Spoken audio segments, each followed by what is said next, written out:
Okay, good afternoon, everyone, and thank you for joining us. My name is Patrick Sullivan, and I'm the President and CEO of the Halifax Chamber of Commerce. I'd like to start today by thanking our sponsor for today's event, and that is Labatt Breweries. Labatt employs hundreds of locals here in Nova Scotia, and they're a dedicated supporter of the Halifax Chamber and our entire business community. But before we begin, I want to pause for a moment to mention two significant and heartbreaking and horrible events that have happened in the last week. First, the discovery of over 200 children's remains at a residential school in British Columbia, and most recently, the murders of 4 family members in London, Ontario.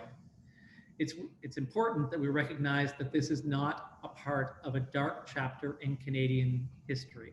This is happening here and now, and we need to support our Indigenous friends and communities and stand up against hate. Please check out ISAN's resources for being an ally and fighting back against injustice and discrimination on their Instagram page and the website isans.ca. And if you know a residential school survivor or someone from the Indigenous community in need of support, please direct them to the Residential Schools Crisis Line at 1-866-925-4419. I encourage you all to pause later today, now, this evening, or when you're spending time with your family to think about those impacted by these events. Thank you, everyone. We're looking forward to hearing from the leader of the Conservative Party today on a number of issues, but of course, mainly on pandemic recovery. The Conservative platform on COVID-19 recovery focuses on 5 pillars: jobs, accountability, mental health, the country, and the economy. I won't speak to each of these items, as I'm sure Erin will, but I'm keen to hear the leader discuss these pillars. I will mention your commitment to mental health funding to the provinces and incentives for employers to provide mental health coverage, as it's become increasingly apparent during the pandemic that mental health is just as important as our physical health. The topic our business community is eager to hear more about is the economy, and your plan details a few priorities: winding down the emergency COVID support programs in a responsible way as Canadians are vaccinated and the economy reopens, ensuring that stimulus measures are targeted and time limited to avoid creating structural deficit, and getting the economy growing again after years of slow growth. We also hosted a discussion on renewable energy this week in our province, and I know our members would be interested in hearing about the country's transition to a green economy and what that would look like under a Conservative government. We had a chance earlier this year to hear from the Deputy Prime Minister on Budget 2021, and now we're looking forward to hearing your plan for Canada and Canadians' economy. It's now my pleasure to introduce our sponsor, Wade Keller with Labatt Breweries. Wade.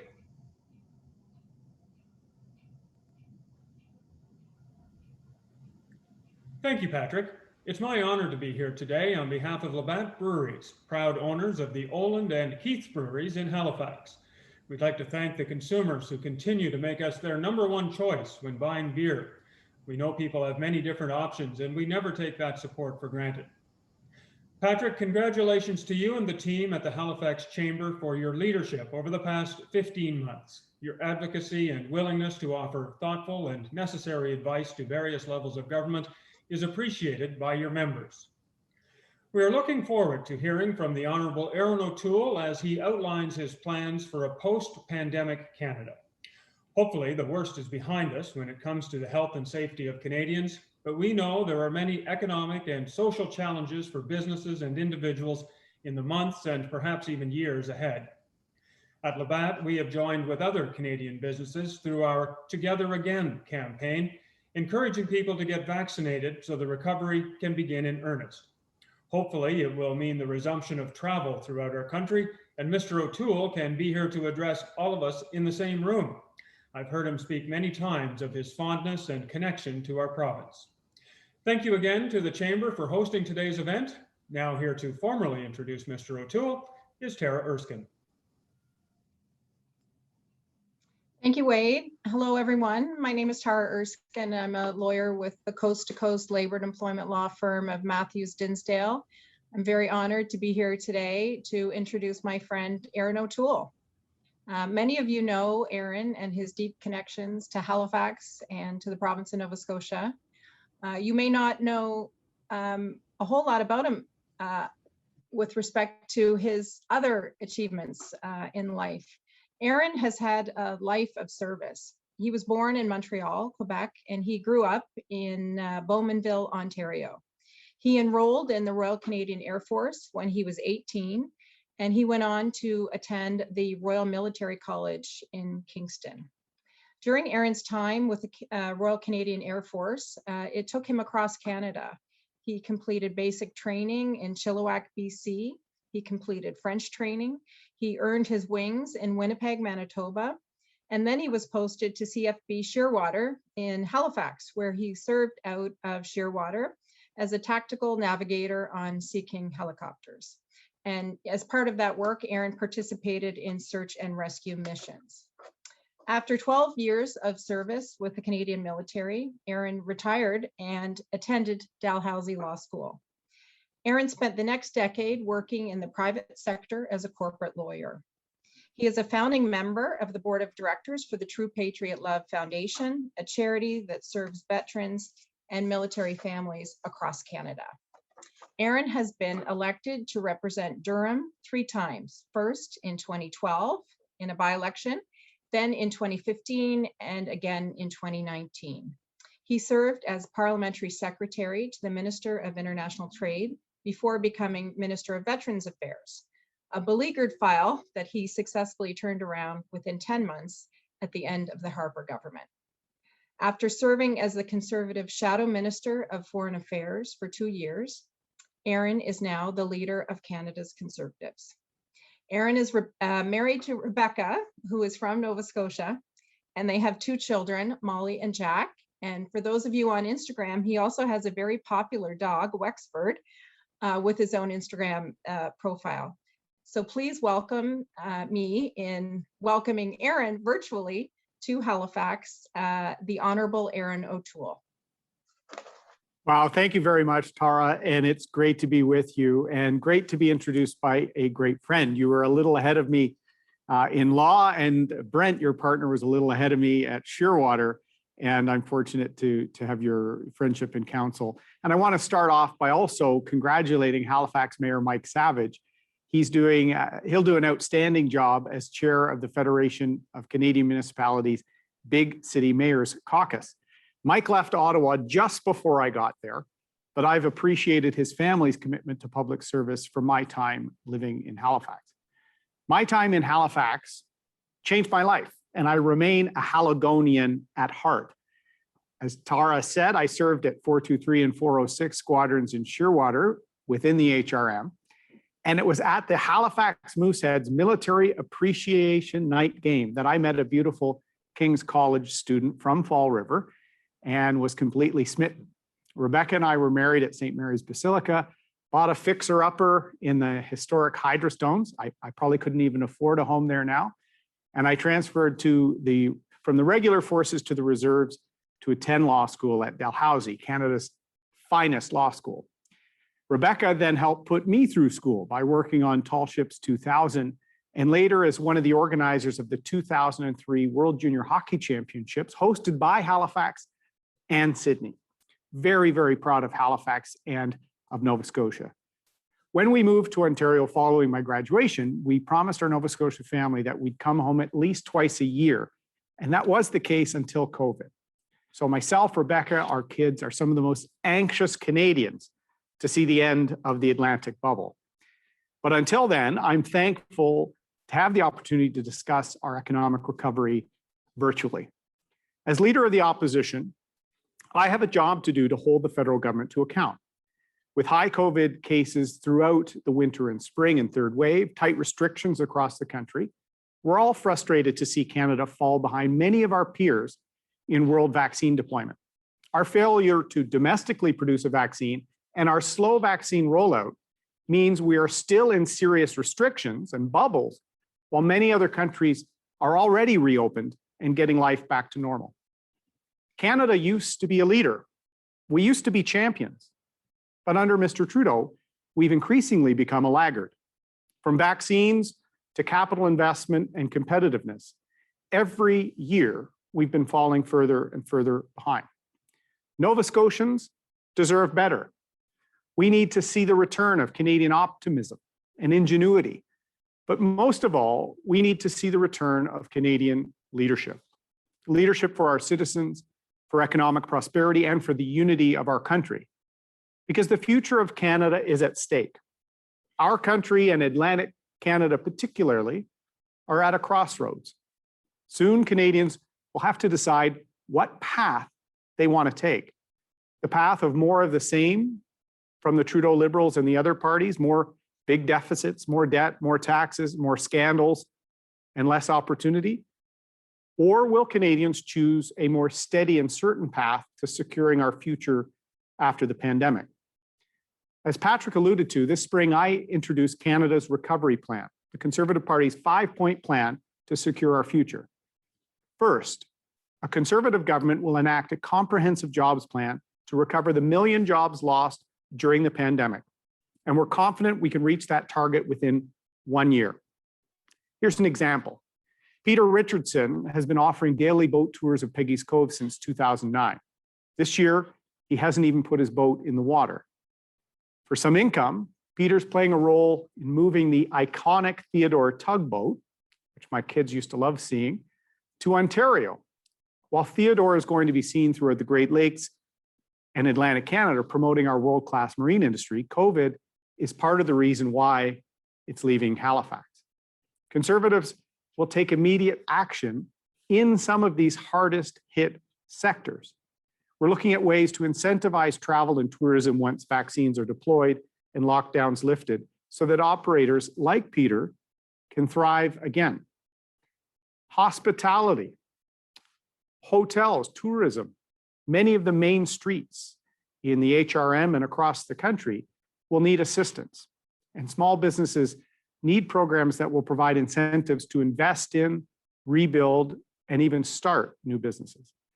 Last month, the largest container ship ever to call on North America's East Coast stopped in Halifax. It's a testament to the ability of this city to create jobs and opportunities.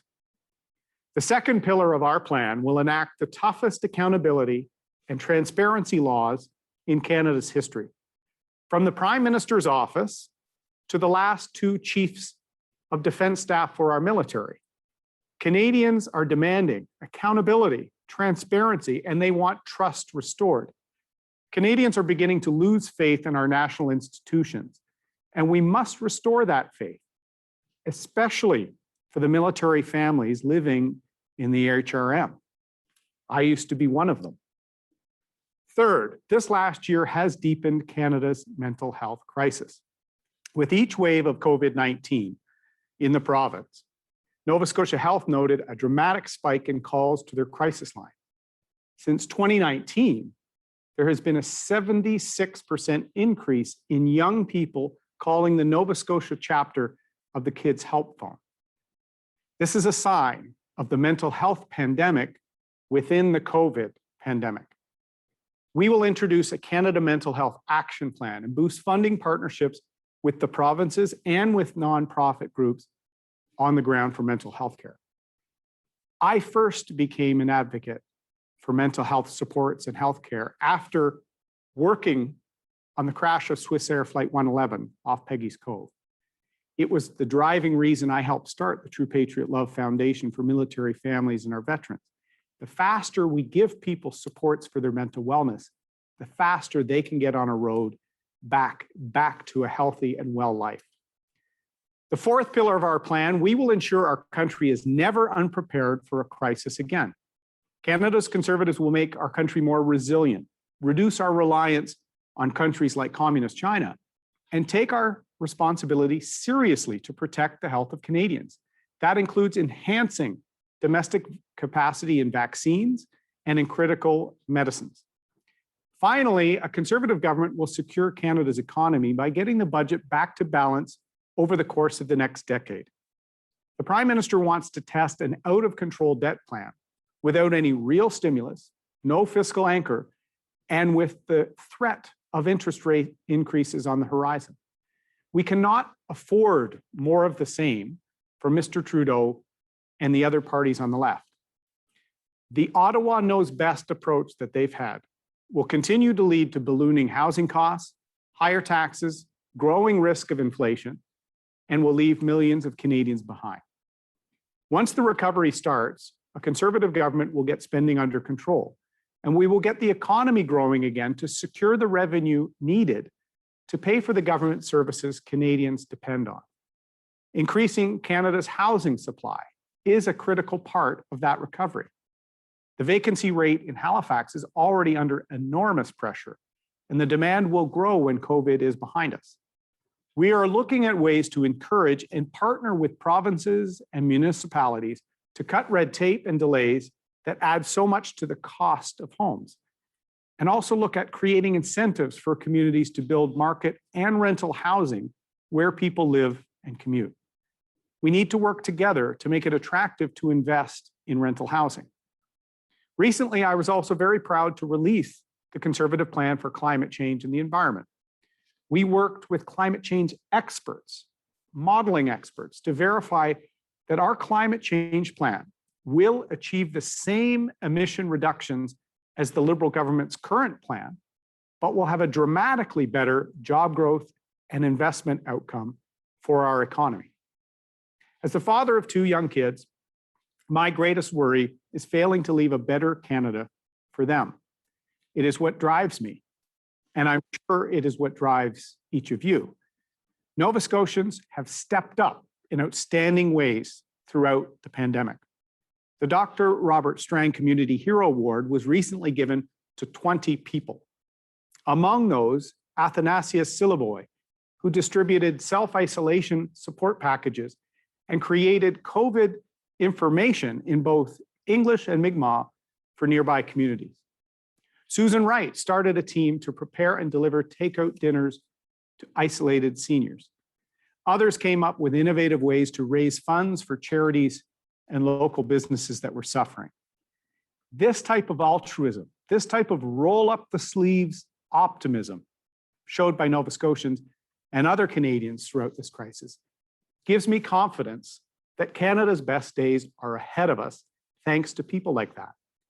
As we recover from COVID-19, it is time for them to see certainty, ethical, competent leadership in Ottawa.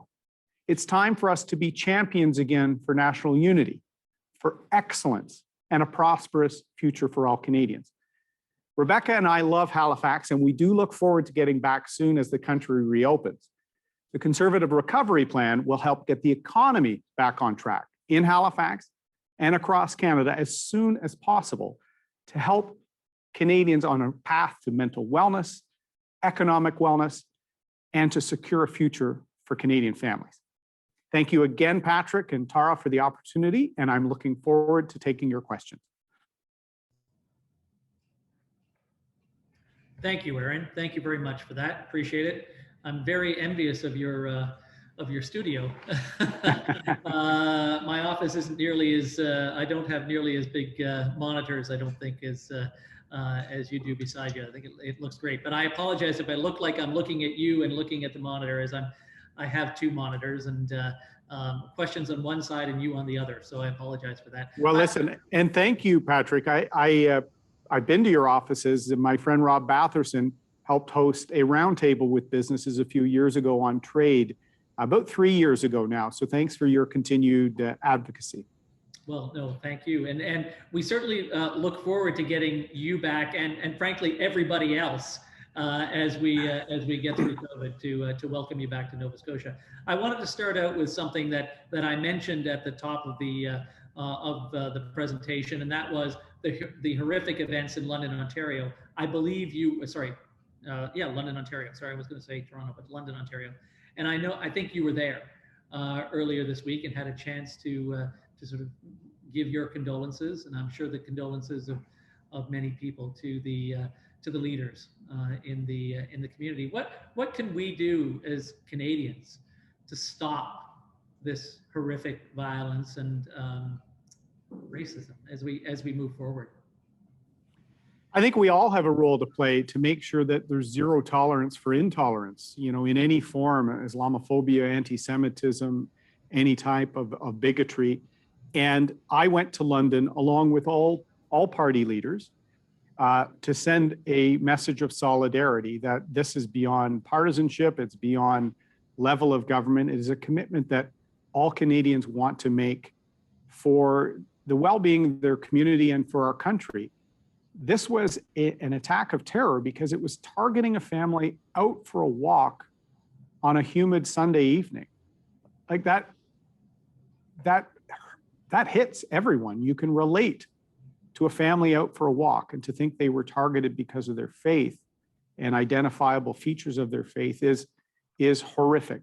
So not only do we have to call a crime like that what it is, a form of hate, a form of a terrorist type attack, but we have to work on rising instances of Islamophobia. As I said at the event, one of the very, very troubling aspects of this pandemic and the uncertainty, the economic dislocation and the isolation has been an alarming rise in instances of hate. And I think this is going to take across the country, across all party lines initiative, and we're prepared to be a part of that. And I saw, as I said, an honorary Haligonian, that horrible house fire a year and a bit ago now, where the community rallied to a family of new Canadians who were struck by losing family members. There are such hearts across Canada that we have to mobilize those hearts. With Glowing Hearts as in our national anthem, those glowing hearts have to now shine in the darkness and push out the darkness of racism and intolerance. That's great. Well, thank you. Thank you for that. The pandemic has been obviously a significant economic, social, mental challenge over the last 15 months. Has the pandemic changed the way you feel about political parties working together to achieve the greater good for Canadians? As the opposition leader, I have the unusual thing, Patrick. Many times throughout this year, sometimes every day of the week, I was hoping the government would succeed, especially on the vaccine rollout. Right. I was cheering them on because I wanted people to get well and to avoid the third wave. We supported billions of dollars of spending with virtually no debate. We wanted to get it out the door, the wage subsidy and other programs. And what the Conservatives tried to do, and I think it's important for people to see this, because in Nova Scotia, we have my friend Chris Donchemont. We have only one seat, but we've been advocating and partnering as much as possible. So we approved the wage subsidy, the CERB, the rent supports. And then our approach was, we knew a lot of the programs were Ottawa solutions that didn't meet the needs on the ground. We then tried to advocate for changes. We were successful in getting a change in the wage subsidy from 10% to 75% within a couple of weeks. We were frustrated by the government's unwillingness to look at some of the problems with a one-size-fits-all program. The rent subsidy especially, you would have seen this with many SMEs in the HRM. The rent subsidy going to landlords as opposed to the tenants was a backwards program. Unfortunately, the Liberals stuck to their guns and didn't make any changes for about 6 to 7 months. We did get credit unions and other financial institutions involved in the CEBA account and others. So there was collaboration and cooperation. But when the WE scandal and other things hit, Mr. Trudeau turned back into very partisan. He prorogued Parliament. He reset the agenda. They filibustered literally every committee. This has been the slowest legislative agenda in my 8 years as a politician, and they blame us for holding up legislation. They stopped Parliament. They've limited debates. Many days, there's not a single Liberal MP in their seats in the chamber. And I'll tell you, at the Sobeys, you see people that have been on the front lines every day. And most of the time, you can't even get a single Liberal MP to show up in the House of Commons. I think it's disrespectful personally. But we've worked, I will always put the country first in a crisis, as I did when I stopped my leadership and volunteered to sit in an emergency cabinet. I quoted a great Nova Scotian. I quoted Robert Borden, who brought together all sides during World War I for a union cabinet. I proposed that at the beginning of this crisis. Yeah. Well, if I could make one pitch that you may want to take back to the House of Commons, it would be on some of the programs that you just alluded to. And that is, as I speak to our members who are tourism and hospitality members, that they would actively advocate to have the Canadian Emergency Wage Subsidy and the rent subsidy increase slightly, because it's scheduled to decrease, increase slightly for particularly hard hit industries. And I would agree. I don't think every industry needs it anymore, but for tourism and hospitality, which, as you alluded, have been decimated by the pandemic, if there's something that can be done to increase that program from the scheduled decline, I think it would be very much appreciated if you can pass that on. Absolutely. I've spoken to TIANS, the Tourism Industry Association of Nova Scotia, on this, Patrick. And in fact, 3 months ago, we brought a debate and a vote to Parliament to actually change the programs to address the highly affected sectors, travel and hospitality being the most common. Once we were through the first 2 waves of the pandemic, we knew some sectors were decimated, others pivoted their model, especially professional services firms and others. They're having record years, and others are decimated. So let's have targeted programs as opposed to a broad sweeping program. The Liberals voted against our initiative in this regard, but we're going to be proposing going forward uniquely tailored programs, which will be less reliance on a one size fits all. And with tourism and hospitality, as I alluded to the one gentleman moving, Theodore, that sector has been the hardest hit, and they will be the slowest to rebound, Patrick, because even when the bubble reopened, the government hasn't even put in the infrastructure yet for rapid testing and screening at all the federal airports. I've spoken to Joyce Carter at Stanfield. Those airport authorities have also suffered. So we're very much tailoring an economic recovery plan that will be very strategic, very tailored to kickstart a recovery. Right. Obviously, there's a significant difference between provincial parties and federal parties. But some of the provincial Conservative parties have taken some heat for their less than stellar COVID restrictions or action plans that have often resulted in places like Alberta or even Ontario, have resulted in some higher case counts than perhaps should have been. I guess I'm wondering of your thoughts on provincial. We won't just pick on Conservative leaders, but on some of the provincial restrictions and some of the provinces across the country as they've managed COVID. Have you some thoughts on what they could have done better, could have done instead of what they did do? Well, it's a good question, and this comes up frequently, and I think it's because there hasn't been a serious debate on the lessons learned from the first wave of the pandemic. In January 2020, Patrick, when we started talking about ending flights from China to Canada, for example, we were mocked for asking for travel restrictions from affected countries. The Trudeau government said there was no risk of human-to-human spread, no need to wear masks. When I became leader, I asked Minister Haiju for the lessons learned report from the first wave of the pandemic. There wasn't one. Why do I say that? There are 3 key tools in a pandemic: vaccines, rapid testing, and information. And I think the federal government is responsible for all 3 and have failed at all 3. Vaccines, no domestic capacity, despite the fact we have facilities. Don't listen to Mr. LeBlanc and other people who mislead that Brian Mulroney shut down this or other thing. All completely untrue. There was capacity in Southern Ontario and in Quebec to produce vaccines. Mr. Trudeau and the Liberal government decided to partner with CanSino, a Chinese state-owned enterprise, to try and come up with a domestic solution. That, I think, historically will be one of the most ill thought of decisions in Canadian political history when the cover-up about the documents ends. The second issue on rapid screening and testing, Mr. Trudeau promised this on his doorstep in April and May when he shut down Parliament and gave press conferences every day. He said he would have a contact tracing app. Does he talk about the app anymore? No one's using the app. That was a complete failure. There is no rapid screening and testing.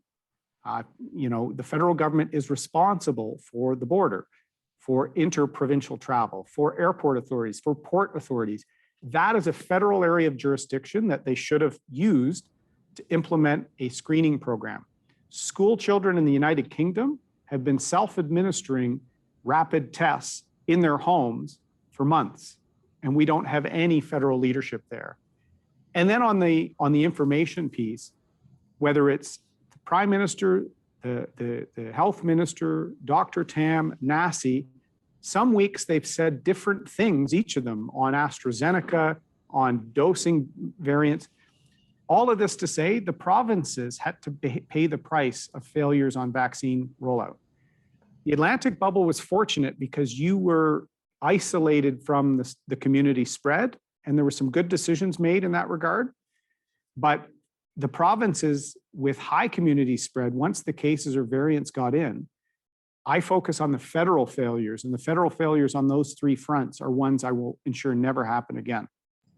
Well, it's interesting you bring up rapid testing. I believe there are upwards of 30 million rapid tests sitting in warehouses right at this moment. Now, Halifax, or Nova Scotia, in fact, has been at the forefront of rapid testing, and we're now rolling out rapid testing at companies.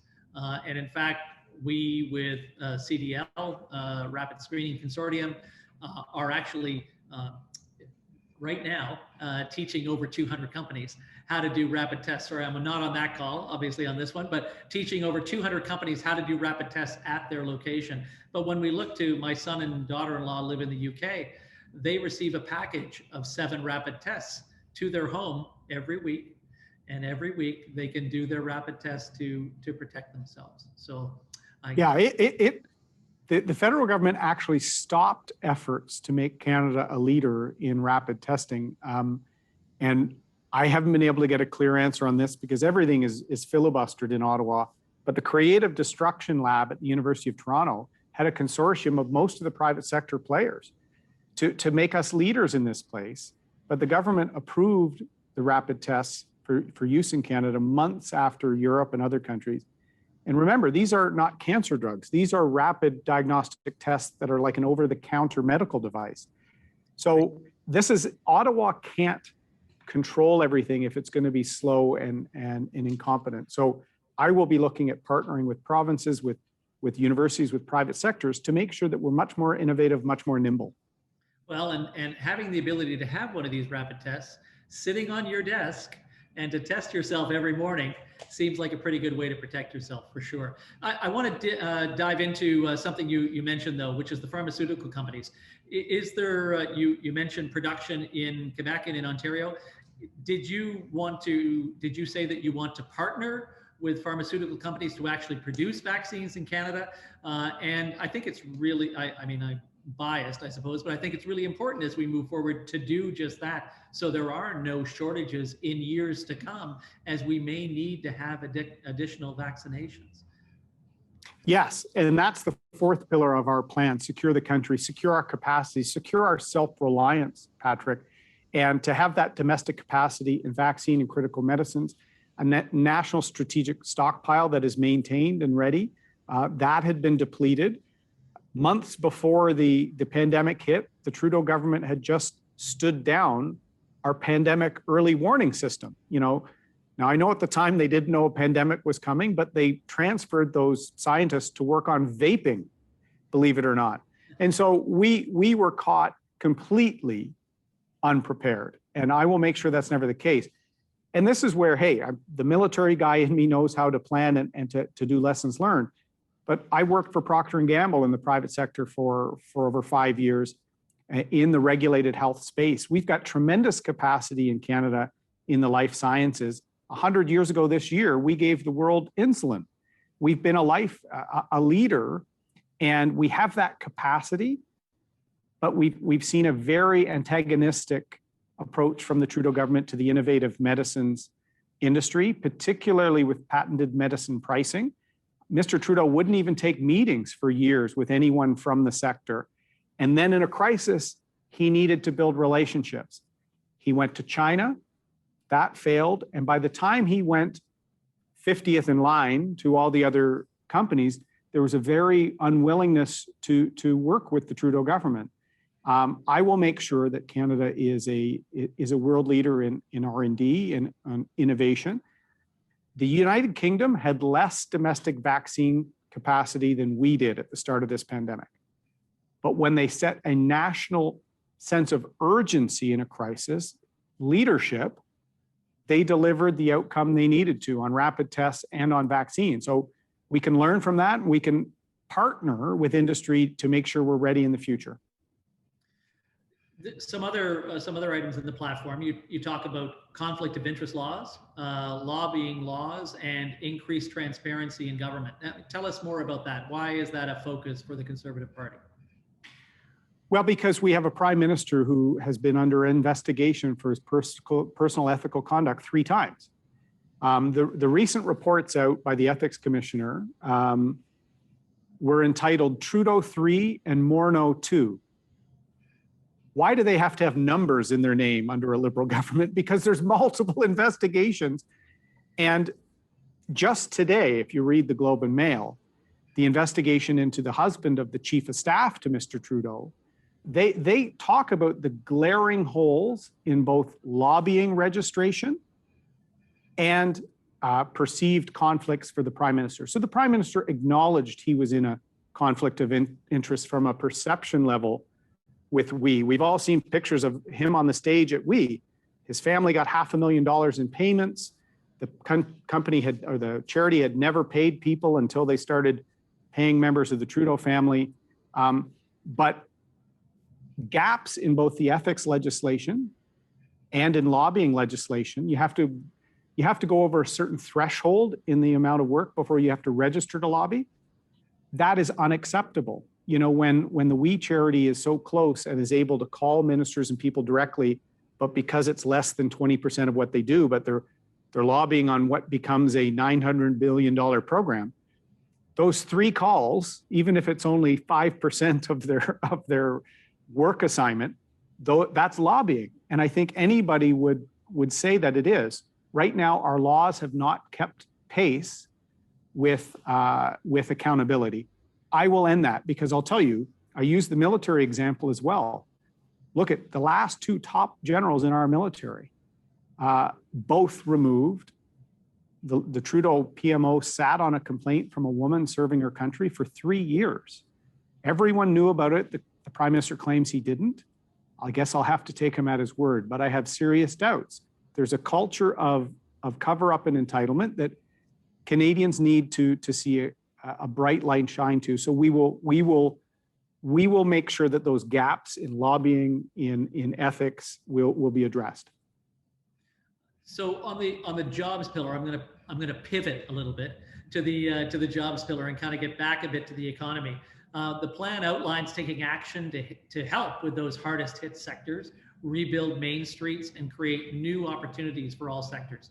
How do you plan to do this? And how does your plan differ from the current government? Although I don't know that I've heard their platform yet, but anyway, how does your plan work for jobs? Well, look at the beautiful screen. Once we can get to our dynamic Atlantic Canada, people can start accessing tourism, hospitality. Those sectors can start climbing back into operation. They will need prolonged support through a series of operational loans and some direct incentive or subsidy programs because they're highly impacted.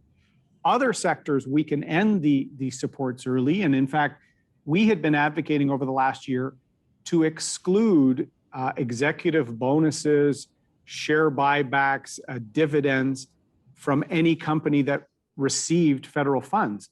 Why the Trudeau government didn't put those simple limitations on, including with the airlines, is just a complete oversight or a miss. We need to make sure that whenever taxpayer funds are used, they're done for 2 things: to maintain businesses as a going concern and to save or create jobs. I worked on insolvency as a lawyer. I worked as a new lawyer on the restructuring of Air Canada. And I saw, and this was in 2003, 2004, when you preserve a company, whether it's got 50 people working for it or 50,000, you save the jobs. In some cases, you save the pensions, you save the supply chains, and you preserve that small or medium-sized player for an economic recovery down the road. They're going to continue to pay revenues and taxes. They may even expand when the overall economy recovers and starts booming. So investment in that solvency piece for SMEs. The Canadian Chamber, as you know, just yesterday talked about the potential risk of insolvencies in this sector. Restaurants Canada has been saying 60% of restaurants could go under. So we need tailored programs. This is what we will be announcing in the coming weeks and months that meet those needs to keep those main streets, small and big, going. We firmly believe that investment in the short term will help us with the economic growth we need to get our budget back into balance over the course of the next decade. So the two shoulder pillars of our plan, the jobs commitment and our plan on the overall fiscal position of Canada, the fifth pillar of our plan, those are closely related to make sure that we preserve jobs and economic activity so that we can get our fiscal house back in order. So you just said something quite interesting that I don't think I've heard from a lot of Conservatives, and that's 10 years to get our deficit under control. And I'm just kind of curious. I mean, we as a country have spent a lot of money in the last year and a half to deal with the pandemic. Do you think it's going to take 10 years to kind of get us back to a non-deficit position, or to get the deficit under control in some way? Yes, because in the short term, we will need some targeted assistance. As we said, highly affected sectors. The government announced a program called RCAF and then did nothing with it for months. Highly affected sectors capitalization program. And that uncertainty has been killing businesses. SMEs are now wondering whether in October there's going to be no supports for the tourism and the sectors that know they won't be back on their footing by that. That's why we need tailored solutions. And I think Canadians know the last Conservative government got Canada out of the 2008-9 global recession faster than any other country in the G7, focusing on job growth. The US economy was slow at that time, but we kept taxes low and got spending under control over 5 years. And at the time, Mr. Harper was only dealing with a $60 to $70 billion stimulative deficit. We have a larger deficit and a huge economic disruption with COVID. But that 10-year plan, we've looked at the modeling that both our climate change plan and that some of our jobs plan are giving us. We're quite confident that no austerity, no massive changes, but just a more targeted approach to that business and economic assistance. And then if we have strong economic growth over the course of the decade, we can get that down while keeping taxes low. The Trudeau government is looking at taxing everything from home equity to creating higher tax brackets. I don't think right now is the time for any tax increases. People are struggling, and we don't want to drive capital investment out of Canada. So our plan is very, very steady.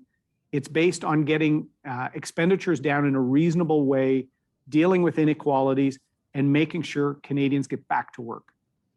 You mentioned climate change. Let me just ask you about the green economy and what that might look like under a Conservative government as we move forward.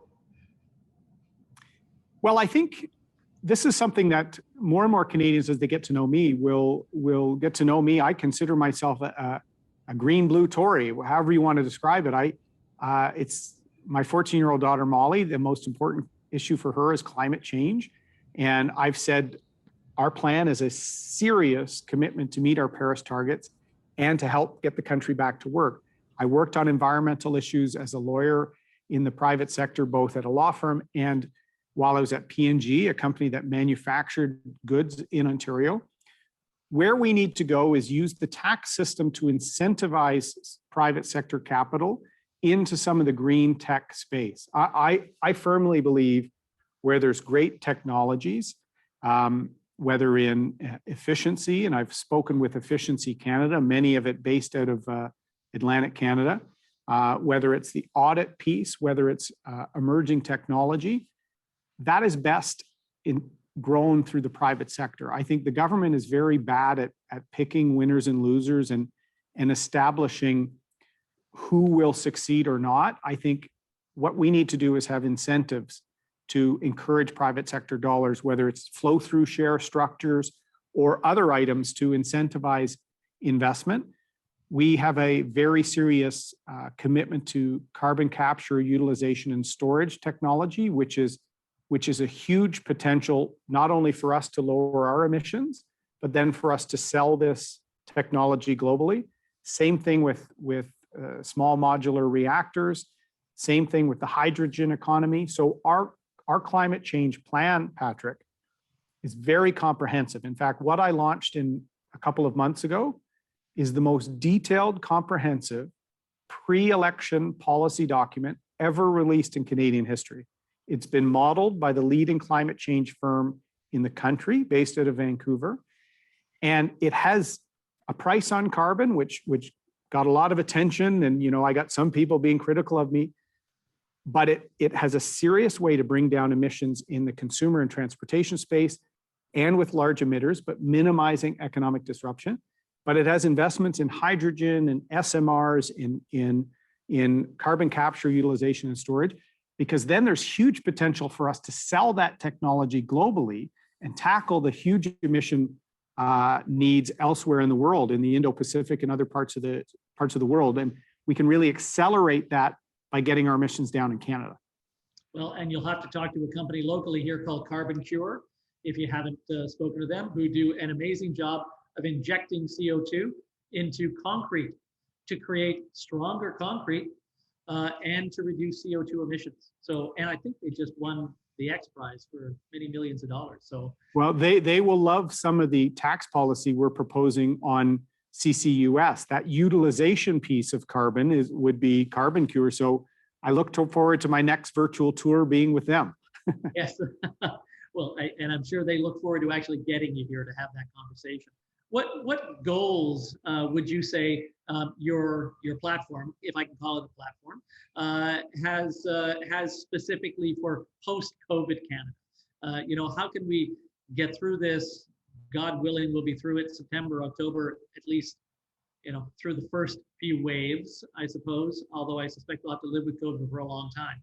What goals do you and the party have for post-COVID Canada? Prosperity, addressing inequality, and national unity. You know, all of those things right now are at risk. On prosperity, Patrick, $160 billion in capital investment left Canada in the 5 years before COVID, largely in response to policies from the Trudeau government.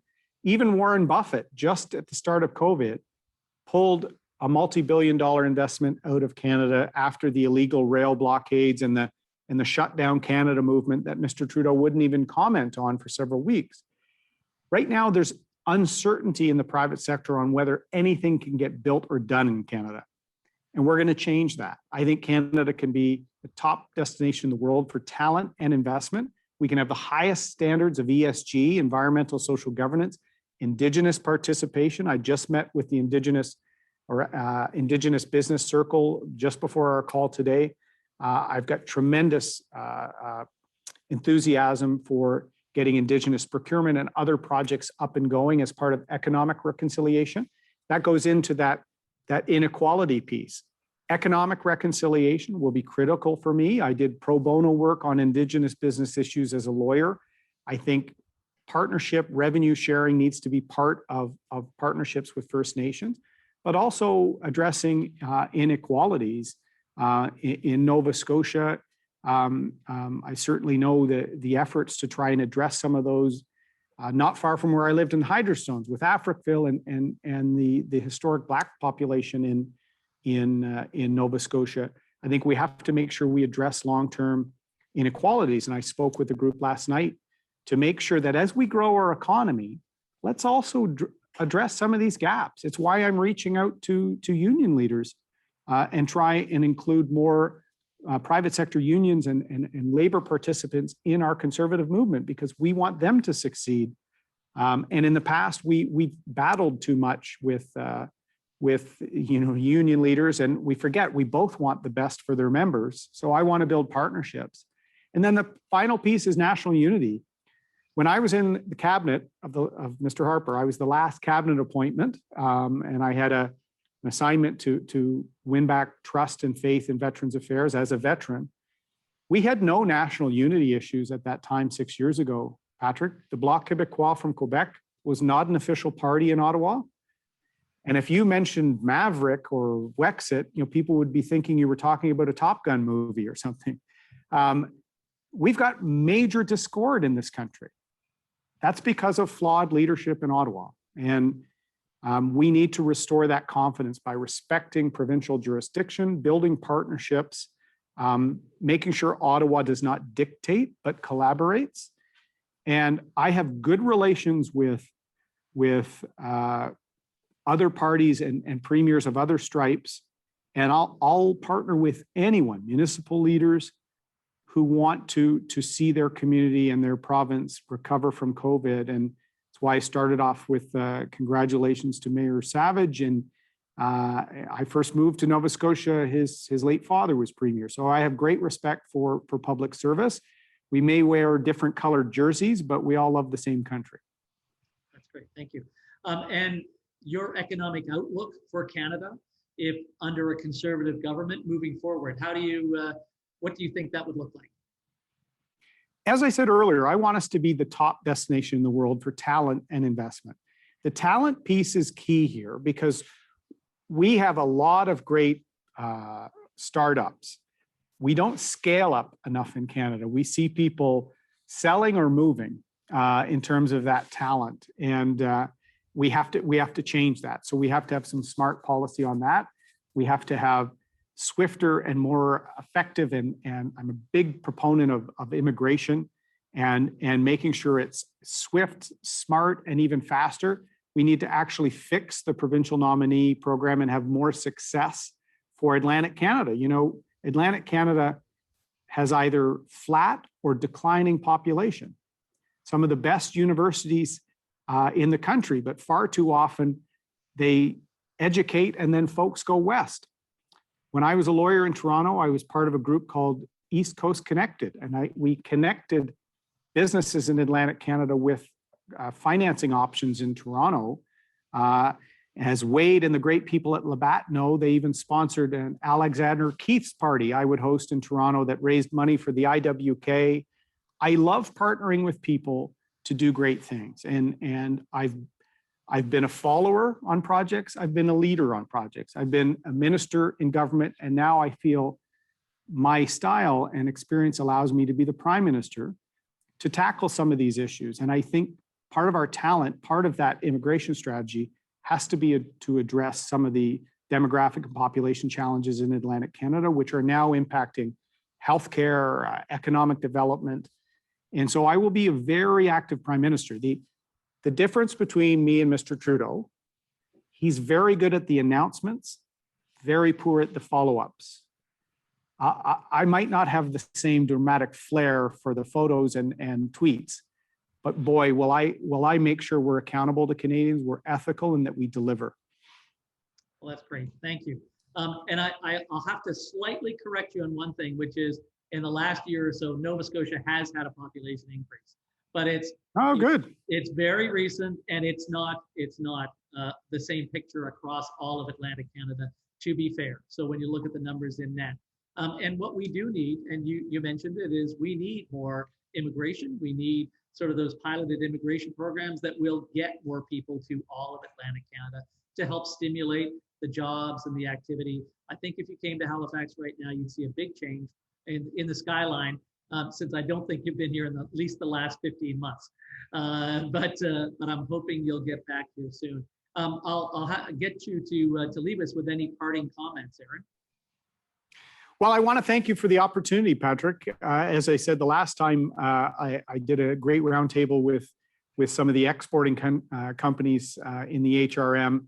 You hosted a great session, and today this has been great. And I hope people have gotten a flavor for who I am as the Conservative leader and leader of the opposition, some of the vision our team has to get the country moving to secure our future. And I can't stress it enough. Our country right now, Ottawa still operates from a 1980s, 1990s mentality. There needs to be a reinvigorated federal government that looks to partner, that looks to sometimes take the lead from organizations on the ground, whether it's other orders of government, whether it's the nonprofit or other sectors.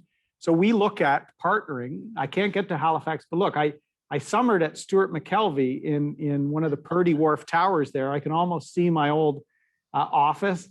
I do feel like that honorary Haligonian, but I truly cannot wait to get back. As I said, I remember when my wife worked on Tall Ships 2000 and the Parade of Sail, the World Junior Hockey Championships, Nova Scotia Symphony. We did some work with them, and the people of Nova Scotia would give you the shirt off their back. And we've seen that. The Robert Strang Awards are evidence of people who stepped up at a tough time for their community, their province, and their country. We need to harness that same Canadian compassion, ingenuity, now to secure our future post-COVID. I think there's challenges, particularly on the economic horizon, but with leadership, with optimism, I truly believe Canada's greatest days are ahead of us, Patrick, and I look forward to partnering with your members to get us there. Well, thank you very much. Really appreciate that. I've learned a lot, Erin. I very much appreciate you speaking to us today. I've learned you worked at Procter & Gamble, and so did I. I've learned you lived in Chilliwack, and I was born there. So I don't know. That's at least a couple of things. And thank you for your comments on the positions that you've taken, and very much appreciate them. And I know our members appreciate those as well. We certainly welcome you to Halifax as soon as you can get here. I'd like to thank our sponsor, Labatt's and Wade, for supporting today's event. And finally, thank you to everyone for attending. We hope to see you all again soon. And I would encourage everyone to get tested regularly. As Erin said, utilize rapid testing. It's a great opportunity to keep us safe, support a local business, find a patio this weekend, and find a dining room next week. I don't know if you have patios yet in Ottawa, Erin. As of today, actually, so we're catching up to the rest of you guys on patios, but I look forward to having a Keith's on a patio in the HRM before too long, maybe with you and Wade. Okay, that'd be great. Well, thank you very much, and thank you everyone for joining us. Have a good weekend. Thank you. Bye-bye. Thanks.